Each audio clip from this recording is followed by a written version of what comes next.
एका बाजूला आपण पाहतोय निवडणुकीच्या आधी काय काय अफवा पसरवल्या होत्या. म्हणजे कोणी सिद्धिविनायकवर क्लेम केलेला आहे, कोणी कुठच्या मंदिरावर क्लेम केला, मग ह्या बोर्डाने क्लेम केला आणि त्या बोर्डाने क्लेम केला.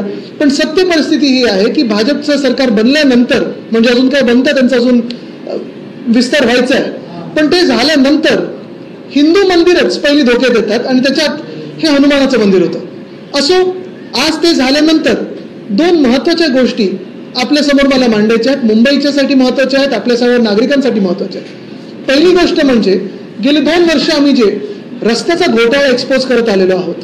आपल्याला आठवत असेल 2022 साली असेल, 2023 साली असेल आणि ह्या वर्षी देखील रस्त्याचा घोटाळा 6,000 कोटीचा आणि नंतर देखील 6,000 कोटीचा घोटाळा आम्ही इथेच पत्रकार परिषद घेऊन लोकांसमोर आणला, आपल्यासमोर आणला. ते झाल्यानंतर मुंबई महानगरपालिकेला मान्य करायला लागलं की ॲडव्हान्स मोबिलिटी हे द्यायची गरज नाहीये आणि 6,000 कोटीवरनं 5,000 कोटीवर आणलं. त्यावेळी देखील मी सांगत होतो की घटनाबाह्य मुख्यमंत्र्यांचा याच्यात हात आहे का, एकनाथ शिंदेचा याच्यात हात आहे का.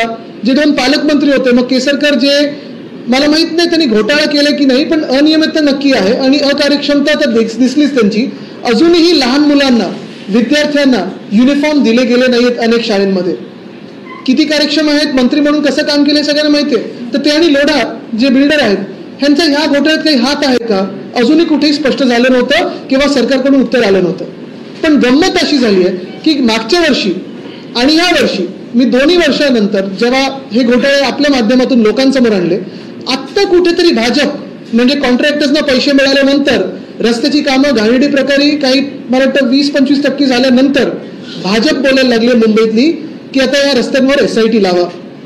हेच मी गेले 2 वर्ष सांगत होतो की मुंबईचे जे रस्त्याचा घोटाळा चालू आहे एकनाथ शिंदेच्या देखरेखीत, खोके सरकारच्या देखरेखीत, तो घोटाळ्याची चौकशी करा. चला, आज तरी भाजपला जाग आलेली आहे. 2 वर्ष मी सांगतोय की हिंमत असेल तर या सरकारमधून बाहेर पडा. निवडणुका होऊन गेल्या, कॉन्ट्रॅक्टर्सना त्यांचे पैसे मिळाले, घोटाळा झाला. आज भाजप नुसतं काहीतरी दाखवायचं म्हणून सांगते की SIT चौकशी लावा. माझी मागणी ही राहील की SIT पेक्षा सरळ सरळ एक EOWची चौकशी लावा. पाहिजे तर आमच्या आमदारांचं एक पथक बनवा, पत्रकारांना त्याच्यात असू द्या, काही टेक्निशियनना त्याच्यात असू. रस्ते घोटाळा साधारणपणे आपण पाहतोय, मी त्यावेळी पण सांगत होतो की प्रधानमंत्री महोदयांना आणू नका, भूमिपूजनासाठी त्यांना आणू नका. प्रधानमंत्र्यांचा हा अपमान आहे की तुम्ही त्यांच्या हाती एक भ्रष्ट कामाचं भूमिपूजन करताय. दुर्दैव असं की त्यावेळी एकनाथ शिंदेच्या नादात असेल किंवा काही असेल, काय झालं, नादात असेल किंवा काही असेल, साधारणपणे ते भूमिपूजन घाईघाईत करून घेतलं आणि करून घेतल्यानंतर आपण पाहतोय मुंबईमध्ये ना 2022-23चे रस्ते झालेत ना 23-24चे रस्ते झालेत. हा घोटाळा तेव्हाही होता, आज देखील आहे आणि हा घोटाळा स्पष्टपणे कार्टेलायझेशन आणि घोटाळा कसं झालाय हे मी आपल्याच माध्यमातून लोकांसमोर आणलं. आज मुंबई भाजप जे नाटक करत आहे की SIT वगैरे लावा, मग तुम्ही जेव्हा मी 2 वर्ष बोलत होतो आणि हे सगळे दाखले लोकांना दिले, मी हे सगळे एव्हिडन्सेस मी लोकांसमोर आणले, तेव्हा तुम्ही का काही बोलला नाहीत, ह्याचं उत्तर देखील मुंबई भाजपने देणं गरजेचं आहे. दुसरी गोष्ट म्हणजे आज ही बातमी आलेली आहे, ही बातमी आजच्या पेपरमध्ये आलेली आहे. बातमी एवढीच आहे की BMC plans to levy user fee per flat for waste collection. मुंबईमध्ये 2017 पर्यंत साधारणपणे 10,000 मेट्रिक टनचा कचरा रोज गोळा केला जायचा आणि डम्पिंग ग्राउंडला जायचा. 2017 मध्ये आम्ही मोहीम काढली होती की प्रत्येक बल्क जनरेटर म्हणजे 100 kgहून जास्ती कोणी असेल त्यांनी कचऱ्याचं विलगीकरण करावं.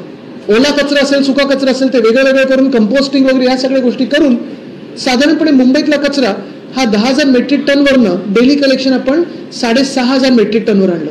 त्याचं पुढचं प्लॅनिंग सुरू केलं आपण. सॉलिड वेस्ट मॅनेजमेंट 2030 हे डॉक्युमेंट देखील रिलीज केलं आणि त्याच्यात आपण काही गल्ल्यांमध्ये स्ट्रीट लाईट्स कशा त्या कचऱ्यातून आपण ती वीज कशी निर्मिती करू शकतो, मटेरियल रिकव्हरी फॅसिलिटी कशा करू शकतो, प्रत्येक वॉर्डमध्ये हे सेंटर्स कसे असायला पाहिजे, हे सगळं कामही केलेलं आपण.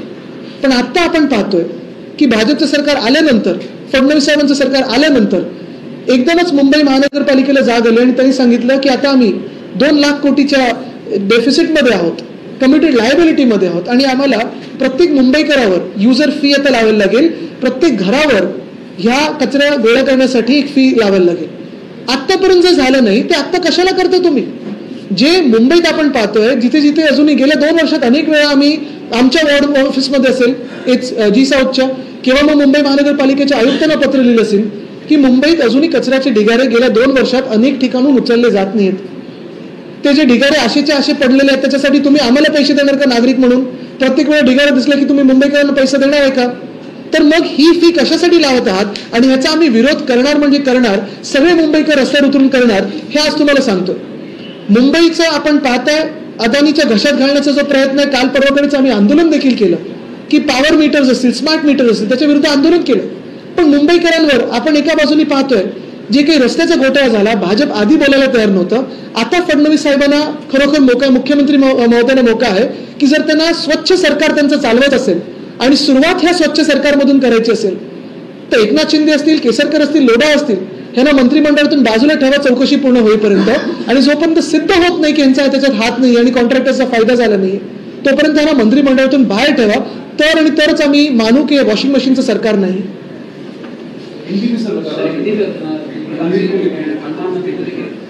कल उद्धव बाळासाहेब ठाकरे जी ने पत्रकार परिषद के माध्यम से भाजपा का चुनावी हिंदुत्व एक्सपोज कर दिया. हम हिंदुओं का इस्तेमाल भाजपा सिर्फ चुनाव के लिए करते हैं और फिर उस समय जो फेक न्यूज का प्रोपेगेंडा शुरू करते हैं. कोई कहता है कि किसी बोर्ड का क्लेम सिद्धिविनायक मंदिर पे है, कोई जमीनें ले रहा है, कोई ये कर रहा है. लेकिन सही बात यही है कि अगर देश भर में देखें तो ज्यादा से ज्यादा हिंदू मंदिर और हिंदू जो खतरे में है वो भाजपा के राज्य में ही है. कल हमने जो एक्सपोज किया वो यही था कि भाजपा की ही केंद्रीय मंत्रालय, रेलवे मंत्रालय, केंद्र सरकार के जो रेलवे मंत्रालय है उनकी एक नोटिस आई थी 80 साल पुराने एक हनुमान मंदिर के. आज भी जो अगर आप देखें तो भाजपा के कई नेता जाके वहां नाटक करके आए हैं, कुछ आंदोलन करके आए हैं. अगर इतना ही हिम्मत हो तो जाओ, बांग्लादेश में जो हिंदू है वो बचाओ, लेकिन यहाँ जो फोन पे हो सकता है और जो आपने नोटिस भेजी है उसी के खिलाफ, आपके खुद के नोटिस के खिलाफ आप जाके आंदोलन करते हो, ये तो मजाक हुई. लेकिन ये जो नोटिस आज स्टे की आई है वो भी गलत है. ये स्टे नहीं, ये जो निर्णय है वो रद्द किया जाना चाहिए, ये हमारी मांग रहेगी. आज हम 5:30 बजे तो दर्शन के लिए जा रहे हैं हनुमान जी का, वहां जो मंदिर है उधर. और इसी के सुनते हुए केंद्र सरकार की जो रेलवे मंत्री है उन्होंने ये नोटिस जारी की है. वो नोटिस भी हैंड राइटिंग में है, टाइप करने को भी उनको समय नहीं मिला. ये जो भाजपा के चुनावी हिंदुत्व है वो हमने एक्सपोज किया. तो दो अहम बातें मैं आपके सामने लाना चाहता हूं या आपके माध्यम से जनता के सामने लाना चाहता हूं. ये है पहली बात तो मैंने सुना है कि भाजपा ने कोई एसआईटी मांगी है रोड स्कैम पे. यही वो रोड स्कैम है, रोड स्कैम 1 और रोड स्कैम 2, जो मैंने 2022-23 में और 23-24 में एक्सपोज किया था. मैंने तब भी कहा था कि प्रधानमंत्री महोदय को ना लाए मुंबई में, क्योंकि वो उनका अपमान रहेगा कि उनके हाथों से एक भ्रष्ट स्कैम का आप अनावरण करने जा रहे हैं, भूमि पूजन करने जा रहे हैं. लेकिन आज वही भाजपा है जो एकनाथ शिंदे के साथ थी, उनके सरकार में थी. सारे कॉन्ट्रैक्टर्स को पैसा मिल चुका है, करप्शन होना था वो हो चुका है, रास्तों की हालत जो खराब होनी थी वो हो चुकी है, मुंबईकर के जो हाल होने थे वो हो चुके हैं, मुंबईकर का जो पैसा था वो जाना था कॉन्ट्रैक्टर्स के पॉकेट्स में वो जा चुका है, किकबैक्स मिलने थे वो मिल चुके हैं. और आज भाजपा नाटक कर रही है कि एसआईटी लगाओ. मेरा तो ये कहना है कि अगर फडणवीस साहब इस पे स्पष्ट बात करना चाहते हैं तो एकनाथ शिंदे को मंत्रालय में ना ले, केसरकर जो पालक मंत्री थे मुंबई के उनको मंत्रालय में ना ले, लोढ़ा जी जो पालक मंत्री थे उनको ना ले, क्योंकि ये जो पूरा स्कैम था, केसरकर जी और लोढ़ा जी का तो ऑफिस बीएमसी में था. और यही बात मैं कहना चाहता हूं कि ये स्कैम मैंने एविडेंस के साथ, जो कार्टेलाइजेशन हुआ है, स्कैम हुआ है, उसको एक्सपोज आप ही के माध्यम से किया था. फडणवीस साहब को आज मौका है कि उनकी सरकार भ्रष्ट सरकार नहीं है, स्वच्छ सरकार है दिखाने के लिए. और अगर ये करना चाहते हैं तो ये जो भ्रष्ट लोग हैं उनको दूर रखें और ईओडब्ल्यू के माध्यम से इन पे इंक्वायरी हो, फ्री एंड फेयर इंक्वायरी हो. हम सारे लोग, फिर आप पत्रकार के हिसाब से हो, विधायक हो, सारे लोग इसमें एक पैनल बनाया जाए, गठित किया जाए, उस पर कार्रवाई हो. दूसरी बात मुंबईकरों के लिए अहम है, ये जो न्यूज आई है आज कि BMC plans to levy per flat a user fee for waste collection. कई सालों से हमने इस मुंबई में जो सेवा की है तब 10,000 मेट्रिक टन से लेके आज 6,000 मेट्रिक टन पर गार्बेज कलेक्शन लाया है. इसमें वेस्ट जनरेशन जब होता है उसके बाद सेग्रीगेशन होता है, वेट वेस्ट, ड्राई वेस्ट, ये सारी बातें इसमें आती है. और अभी तक ये फ्री था, ये ऑब्लिगेटरी ड्यूटी है बीएमसी की. लेकिन जैसे ही भाजपा की सरकार बैठी है, अदानीकरण तो शुरू हुआ है मुंबई का, लेकिन दूसरी बात कर लेना यानी टैक्स लेना, मुंबई को कैसे लूटा जाए. पहले तो कॉन्ट्रैक्टर्स के माध्यम से लूटा, रोड स्कैम के माध्यम से लूटा, और आज आप देखें तो यूजर फी के माध्यम से लूटना चाहती है. इसके अगर आप विपरीत कोई एग्जाम्पल लेना चाहते तो उद्धव साहब जब मुख्यमंत्री थे तब उन्होंने 500 स्क्वायर फुट के जो घर थे या 500 स्क्वायर फुट तक के जब घर थे उसको प्रॉपर्टी टैक्स उसका माफ किया था. यूजर फी नहीं था, एक भी छुपा कर नहीं लगाया था हमने। लेकिन टोल की बात हो, यूजर फी की बात हो, ये बीजेपी की ही राज्य में क्यों आती है, ये जवाब तो बीएमसी को देना पड़ेगा। तुम्ही म्हणतात की ज्या पद्धतीनं रस्त्यांच्या याच्यामध्ये 20 ते 25% कामं झाले, त्याच्यावर आशिष शेलारांनी एक आक्षेप घेतला आणि दुसरीकडे आताचे मुख्यमंत्री एकनाथ शिंदे हे सातत्यानं सांगतात की आम्ही मुंबईला चांगले रस्ते दिले। 2 वर्षात तर खड्डेमुक्त होणार होती मुंबई, उलट तुम्ही जाऊन कोपरी ब्रिज पहा, नवीन जो कोपरी ब्रिज बनवलाय तिथे खड्डे आलेत। म्हणजे एवढं सगळं थाटात उद्घाटन जे केलं त्या नवीन रस्त्यावर खड्डे पडलेत, 6-7 महिने झाले त्या कोपरी ब्रिजला, कोस्टल रोडला खड्डे पडायला लागले किंवा पॅचवर्क सुरू झालेलं आहे। म्हणजे एकनाथ शिंदेनी जिथे जिथे हात लावला तिथे एक एस्केलेशन झालं आणि घोटाळा झालाय हे स्पष्ट आहे। आणि हेच जर फडणवीस साहेबांना, मुख्यमंत्री महोदयांना, जे निवडणूक आयोगाचे मुख्यमंत्री आहेत, त्यांना जर दाखवायचं असेल की त्यांचं सरकार खरोखर स्वच्छ आहे तर त्यांना एकनाथ शिंदेना दूर ठेवावं लागेल। घोटाळ्याबाबत, रस्ते घोटाळ्याबाबत आरोप करत होतात, पत्रकार परिषदा घेत होतात, त्यावेळेस भाजप जे आहे ते एकनाथ शिंदेना भाजप पाठिंबा देत होती, भाजप त्या सरकारमध्ये होती आणि भाजप गप्प बसली होती। आता कदाचित निवडणुका येतात म्हणून भाजपने हा विषय घेतला किंवा त्यांचे डोळे आता उघडले असतील। जे काही असेल मी चांगले संकेत समजतो आणि फडणवीस साहेबांनी चौकशी लावावी की तत्कालीन मुख्यमंत्र्यांनी, तत्कालीन म्युनिसिपल कमिशनरनी, तत्कालीन दोन्ही पालकमंत्र्यांनी ह्याच्यात घोटाळा किंवा अनियमितता काही हात आहे का ह्याच्यात हे त्यांनी पाहावं। मुंबई महापालिका आयुक्तांना पत्रव्यवहार केले होते, अनेक प्रकारचे उघड सुद्धा हो, मला उत्तर पण ट्विटरवरच यायची बीएमसीची की सीसीटीव्ही लावणार आणि अमुक करणार, तर मग काही झालं तर काही नाही।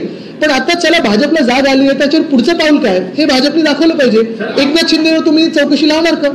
सर, आता भाजपला जाग आली तुम्ही म्हणताय, मात्र आता एकनाथ शिंदे हे सरकारमध्ये एकनाथ शिंदे यांना कुठे ना कुठे कॉर्नर करण्याचा भाजप प्रयत्न करते बघा, त्यांचं राजकारण त्यांना माहिती असेल।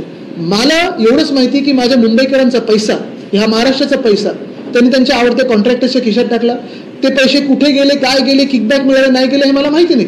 पण जे मी तुम्हाला त्यावेळी दाखवलं होतं, 15 जानेवारी 2023ला मी पत्रकार परिषद घेतली होती आणि त्यावेळी तुम्हाला दाखवलं होतं की कसं 5च कॉन्ट्रॅक्टर्सना सेटिंग करून हे त्यांना सगळे कॉन्ट्रॅक्ट मिळालेले आहेत। 5 पॅकेज, 5 कॉन्ट्रॅक्टर, किती अबव, मग त्यांना किती ॲडव्हान्स मोबिलायझेशन टॅक्स मिळत होता, हे सगळं माहिती आहे आपल्याला। हनुमान मंदिरावरचा प्रश्न आहे, मध्यंतरी राज ठाकरेंनी प्रखर हिंदुत्वाची अशी भूमिका घेतली, मात्र या मंदिराच्या बाबतीत कुठच्याही प्रकारची त्यांच्याकडनं प्रतिक्रिया नाही आली किंवा त्याच्या पक्षाची भूमिका आली नाही। त्यांच्या हिंदुत्वाकडे कसं बघताय? चर्चा चल रही है संसद में, उसमें राहुल गांधी बोल रहे थे, उन्होंने कहा कि संविधान से पहले मनुस्मृति लागू करने की साजिश थी और वीर सावरकर ये साजिश रच रहे थे कि मनुस्मृति लागू। देखिए, मैं एक सच बात कहूँ, कल आपने प्रियंका जी का भाषण सुना होगा और उन्होंने कहा कि नेहरू जी को कितने बार आप लाओगे। मैं उनकी बात से सहमत हूँ, प्रियंका जी की, और यही बात मैं कहना चाहता हूँ। ये मैंने बात बहुत बार पहले भी कही है कि कांग्रेस ने भी और भाजपा ने भी, ये दोनों राष्ट्रीय दल है, ये दलदल में ना जाए और इतिहास में ना जाए, भविष्य के बारे में बात करें। आज कितनी बार आप नेहरू जी या सावरकर जी को दोष देते रहोगे, कितनी बार उनको अपनी राजनीति में खींचते रहोगे, कितनी बार आप 50 साल पहले क्या हुआ, 100 साल पहले क्या हुआ, इसमें जीते रहोगे। आज हमें बात जो करनी है वो युवाओं की बात करनी है, वो आज बात करनी है जिसको आज रोजगार नहीं है, आज महंगाई जिसको सहन नहीं होती उसकी बात करनी है। देश में आज अगर आप देखें तो बहुत सारे विषय हैं। इतिहास मुझे भी पसंद है, लेकिन राजनीति और इतिहास नहीं हो सकता। आप इतिहास क्या बनाना चाहते हो, इस पे बात हो, भविष्य पे बात हो। इलेक्शन को लेकर जिस प्रकार से कैबिनेट में पास किया गया, जिसके बाद 16 तारीख को लोकसभा में पेश किया जाएगा, क्या शिवसेना इस बिल को सपोर्ट करती है? पेश होने दीजिए, पहले तो इसमें क्या है ये सबको जानने दीजिए। एक डिस्ट्रैक्शन मुझे लगता है, क्योंकि बात तो अदानी पे चल रही थी और उससे नजर कैसे हटाए, आपको गुमराह कैसे करे, चैनल कहीं दूसरी जगह कैसे जाए, ये बात थी। लेकिन आज मैं वापस एक बार दोहराना चाहता हूं कि आज मेरे जो 2 विषय है यही है कि मुंबई के जो रास्तों का घोटाला है, मैंने 2 साल में बहुत बार ये आप ही के माध्यम से लोगों के सामने लाया है और आपने वो दिखाया भी है, वैसे जैसे मैंने बताया था, आपने सत्य भी बताया है। और यही बात मैं दोहराना चाहता हूं कि आज भाजपा को जो नींद उनकी खुल गई है, तो इस पे आगे क्या करना चाहते हैं वो भी बताएं। आज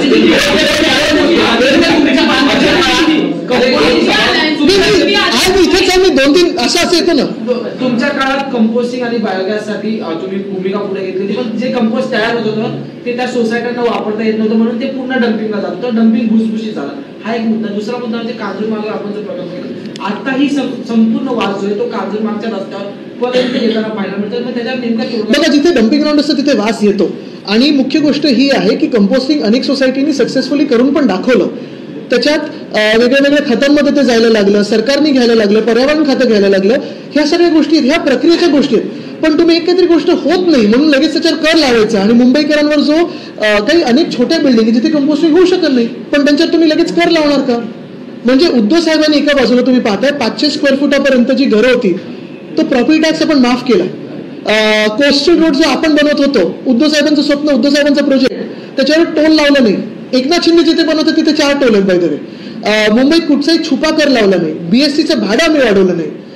शिक्षण मोफत देतोय, हेल्थ केअर मोफत आहे, आरोग्य सेवा मोफत आहे. हे सगळं होत असताना दुसऱ्या बाजूला लगेच बसेसचा आकडा कमी करा, कर वाढवा, टोल लावा, ह्या सगळ्या गोष्टी ज्या आहेत हे भाजपचं सरकार आल्यानंतर का व्हायला लागतं मुंबईकरांवर? अदानी का डोक्यावर बसतात आमच्या? लोकसभा में ममता बनर्जी और राहुल गांधी के बीच में कहीं ना कहीं टसल देखने को मिलती है because of the leadership for India alliance. How do you think, because earlier Uddhav Thackeray was also suggested, do you think that there is a need of change in leadership for India? मुझे लगता है कि ये बात अभी कहीं ऐसी दिख रही नहीं, मुझे कोई टसल नहीं दिख रहा है. मुझे लगता है सब साथ में हम काम कर रहे हैं.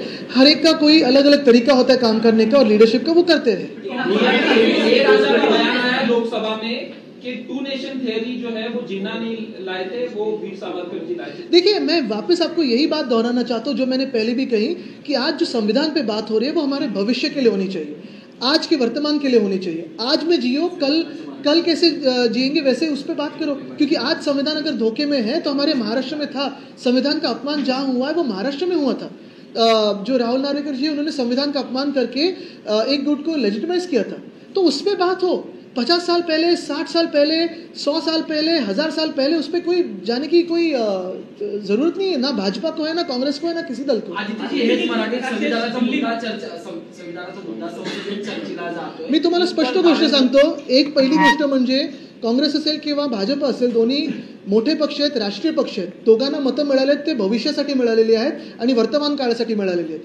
आज महाराष्ट्रातले किंवा देशातले महिला असतील, तरुण असतील, वयस्कर असतील, कामावर जाणारी लोक असतील किंवा बेरोजगार असतील, हे सगळे त्यांच्या प्रश्नाबद्दल काय आपण संसदेत प्रश्न उचलणार आहोत, कसं सोडवणार आहोत, एकत्र बसून तुम्ही कसे विषय मांडताय ह्याच्यावर उत्तर मागत आहेत. 50 वर्षापूर्वी काय झालं, 100 वर्षापूर्वी काय झालं, नेहरूंनी काय केलं आणि सावरकरांनी काय केलं, मला वाटतं ह्याच्यात न जाता आज आपण आजच्या तरुणांना रोजगार कसा देणार, रोजीरोटी कशी देणार ह्याच्यावर बोलूया. मी परत एकदा let me bring you back to my 2 points, most important points, which I don't think I've spoken in English. Marathi ho gaya, Hindi ho gaya. The first point is this, that today I've read this news about the BMC levying a user fee for waste collection in Mumbai. This is highly unfair. Mumbaikars pay the maximum tax in the country. Why should we be paying a user fee for something that is the obligatory duty of the BMC? We have served Mumbai through the BMC. We have collected waste and take it to segregation grounds or dumping grounds. It has always been for free. Will the BMC start paying Mumbaikars for every garbage dump that Mumbaikars spot on the road? 2. The BJP has suddenly woken up to a reality which I have been exposing for the past 2 years about the road scam, which has happened in the tenure of Eknath Shinde's illegal chief ministership. Back then, for both the years, I was exposing it, obviously all of it through y'all, through the media, and you also showed it as it's supposed to be shown in a true and fair manner. I had exposed the road scam 1 and road scam 2, and I had asked the BJP to withdraw its support to Eknath Shinde's government. Now my question is, will Fadnavis ji, will the current CM of Maharashtra start an inquiry which includes the then illegal chief minister of Maharashtra and the 2 guardian ministers? Because even if they are or they are not in the scam, that has to come out truly in front of the people. अभी मेरा एक और सवाल है. जिस प्रकार से आप बात करें कि जहाँ जहाँ बीजेपी की राजमान तो मंदिर खतरे में, वहीं केंद्र मंत्री संविधान को लेकर दिल्ली में चर्चा हो रही थी. तो किरण रिजिजू ने कहा है कि भारत में अगर कहीं भी कुछ मुसलमानों के साथ होता है, माइनॉरिटी के साथ होता है, तो सबसे ज्यादा सेफ जगह इंडिया है. तो क्या उनके बयान सबसे ज्यादा सेफ माइनॉरिटी के लिए सबसे ज्यादा सेफ जगह इंडिया है? तो बिल्कुल, क्योंकि अभी भाजपा ही कहने लगी है कि हिंदू खतरे में है. तो जब भाजपा नहीं थी तो हिंदू खतरे में नहीं था. और यही बात मैं कहना चाहता हूं कि देखिए, बांग्लादेश की बात हो या रोहिंग्या की बात हो या कोई भी बात हो, इस पे राजनीति करती है वो भाजपा करती है. आज देश की जो सीमाएं हैं उसका नियंत्रण कौन करता है? तो भाजपा की केंद्र सरकार करती है. जिम्मेदारी उनकी है. कल मुझे लगता है अरविंद जी ने भी एक्सपोज किया है एक कॉन्क्लेव में कि कैसे हरदीप जी ने ही रोहिंग्या को बसाया है दिल्ली में. ये बातें सारी है और इस बातों को हम आपके माध्यम से जनता के सामने लाते रहेंगे. लेकिन आज फिलहाल यही दो महत्वपूर्ण मुद्दे हैं, एक तो यूजर फी है और दूसरा ये रस्ता की घोटाला। धन्यवाद। सर तुम्ही आज पाकिस्तान जाणार आहात